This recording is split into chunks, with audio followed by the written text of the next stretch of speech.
की कधी कधी मुद्दामून तर कधी कधी चुकून का होईना आपल्या डोक्यावर पाणी पडतं, आपण भिजतो आणि मग सगळ्यात जास्त डॅमेज होतात ते आपले केस. कसे काय आणि नेमकं यावर काय परिणाम होतो याचाच हा सगळा व्हिडिओ शेवटपर्यंत बघा. नंबर 1, ऍसिड रेन आणि प्रदूषकांचा मारा. आता ऐकताना हे खूप मोठं मोठं वाटत असेल, पण मी तुम्हाला सांगते, पावसाचं पाणी ना वरून पडतं तेव्हा हवेतलं प्रदूषण असेल किंवा धुलीकण आहे, सल्फर डायऑक्साईड आहे, नायट्रोजन डायऑक्साईड आहे, यासारखे विषारू वायू हे त्याच्यासोबत घेऊन ते खाली येत असतं. जेव्हा तुम्ही पावसामध्ये भिजता की तेव्हा ना केमिकल्स जे आहेत, ज्याला आपण सौम्य ऍसिड रेन म्हणू शकतो, ते थेट तुमच्या केसांवर, टाळूवर, स्कार्फवर जमा होतात. केस न धुता जर तुम्ही तसेच नुसते सुकवले तर हे जे घातक एलिमेंट्स आहेत ना ते असेच तुमच्या डोक्यावरती राहतात. त्यामुळे तुमच्या स्काल्पचा बॅलन्स सगळा बिघडून जातो, तुमचे केस रफ होतात आणि त्यामुळे सगळ्यात जास्त तुमचे केस डॅमेज होतात. त्यामुळे जर तुम्ही पावसातले केस असेच ठेवत असाल, फक्त टॉवेलनं सुकवत असाल, तर अजिबात ही चूक करू नका. सगळ्यात आधी जाऊन ते प्रॉपर नॉर्मल वॉटर जो आपलं आहे, आपण घरामध्ये आंघोळ ज्याच्याने करतो त्या पाण्याने तुम्हाला पुन्हा शॅम्पूनं धुवायचे आहे, अजिबात विसरू नका. नंबर 2 ते म्हणजे स्कॅल्पचं पीएच बॅलन्स बिघडवायचं काम सुद्धा हेच पावसाचं पाणी करत असतं. म्हणजे काय तर तुमच्या स्कॅल्पवर म्हणजे टाळूचं एक नैसर्गिक असा पीएच बॅलन्स असतो, एक पीएचची एक लेव्हल असते जे केसांना तुमच्या खूप निरोगी ठेवत असतं. पावसाचं ऍसिडिक पाणी हा संतुलन जे तुमचा बॅलन्स आहे तो बिघडून टाकतं. पीएच बिघडल्यामुळे ना तुमची जी टाळूची त्वचा आहे ती ड्राय होऊ शकते किंवा जास्त ऑइली होऊ शकते, ज्यामुळे तुमच्या केसांचे म्हणजे हेअर फॉलिकल्स जे आहेत ते कमकुवत होऊ शकतात आणि तुम्हाला खूप जास्त त्याच्यामुळे त्रास होतो. तिसरं म्हणजे फंगल इन्फेक्शन. पावसाच्या पाण्यामध्ये भिजल्यानंतर स्कॅल्पवर ओलावा आणि एक उष्णता निर्माण होते.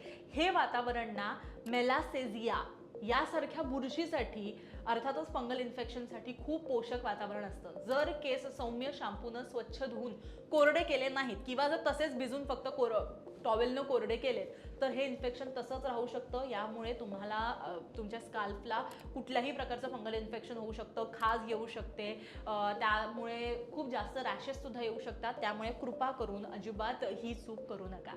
चौथा मुद्दा तो म्हणजे पावसाळी डॅन्ड्रफची समस्या. आता पावसाळ्यामध्ये सुद्धा जिद्दी असा डॅन्ड्रफ होऊ शकतो, जसा अगदी आपल्याला थंडीमध्ये होतो. कारण काय तर हवेमधला जो काही दमटपणा आहे आणि पावसाचं पाण्यातली जी काही घाण आहे, जेव्हा ती आपल्या टाळूवरच्या नैसर्गिक तेलासोबत एकत्र होते ना, तेव्हा चिकट डॅन्ड्रफ तयार होतो. केस लगेच न धुतले तर हा कोंडा केसांच्या अगदी मुळाशी घट्ट बसतो आणि तो काढणं म्हणजे अगदी एक मोठा टास्क होऊन जातो. त्यामुळे मी ज्या टिप्स सांगते त्या नक्की फॉलो करा. 5वं म्हणजे केसांचे हेअर फॉलिकल्स किंवा रूट जे आहेत ते वीक होणं आणि हेअरफॉल होणं. पावसाच्या पाण्यामध्ये केमिकल्स आणि जसं मी म्हटलं तशी धूळकण खूप गोष्टी असतात, त्यामुळे तुमचे हेअर फॉलिकल्स ब्लॉक होऊन जातात. त्यामुळे मुळांना ऑक्सिजन मिळत नाही, पोषण मिळत नाही. अशा परिस्थितीमध्ये काय होतं, केस फक्त ड्रायरनं सुकवले जातात तर ते मुळापासून कमकुवत होतात आणि केस विंचरताना किंवा हात फिरवताना सुद्धा पुंजक्यासारखे ते गळू शकतात. त्याच्यामुळे शक्यतो मी जे तुम्हाला सुरुवातीला म्हटलं की जरी पावसाच्या पाण्याने आंघोळ केली तरी सुद्धा घरी जाऊन नॉर्मल वॉटरनी नक्की आंघोळ करा. 6वा महत्त्वाचा मुद्दा ते म्हणजे केस कोरडे आणि फ्रीझी होणं. आता बऱ्याचदा आपण काय करतो, जसं मी सुरुवातीपासूनच म्हणते, पावसाच्या पाण्यामधले जे काही प्रदूषणाचे जे काही घटक आहेत ते केसांच्या अगदी बाहेरच्या थराला सुद्धा हानी पोचवत असतात, फक्त आतमध्ये नाही तर बाहेर सुद्धा. त्यामुळे केसांमधला नैसर्गिक ओलावा निघून जातो, केस अगदी असे झाडूसारखे दिसायला लागतात, राठ कोरडे दिसायला लागतात आणि त्यामुळे त्याची चमक सुद्धा जाते. त्यामुळे जर हे सगळं तुम्हाला करायचं नसेल तर पुन्हा एकदा सांगते, तुमच्या अगदी घरच्या शॅम्पूनी छान जी काही हेअर केअर आहे ती नक्की तुम्ही करा. 7वा मुद्दा तो म्हणजे ब्लो ड्रायर अजिबात वापरू नका. पावसाच्या पाण्यानं ओलं झालेले केस आधीच केमिकलमुळे संवेदनशील असतात आणि त्यावर जर तुम्ही लगेच घरी आल्या आल्या न धुता ड्रायरची जर गरम हवा मारली तर केमिकल्स केसांच्या आतपर्यंत जायला तुम्ही मदत त्याला करत असता. त्यामुळे उष्णतेमुळे ओल्या केसांमध्ये उरलेला ओलावाही जळून जातो आणि केस मधूनच तुटायला लागतात, ब्रेकेज वाढतो आणि तुम्ही फंगल इन्फेक्शन उलट जास्त वाढवतं. 8वा आणि महत्त्वाचा मुद्दा स्कॅल्पवर पिंपल्स आणि पुरळ येणं.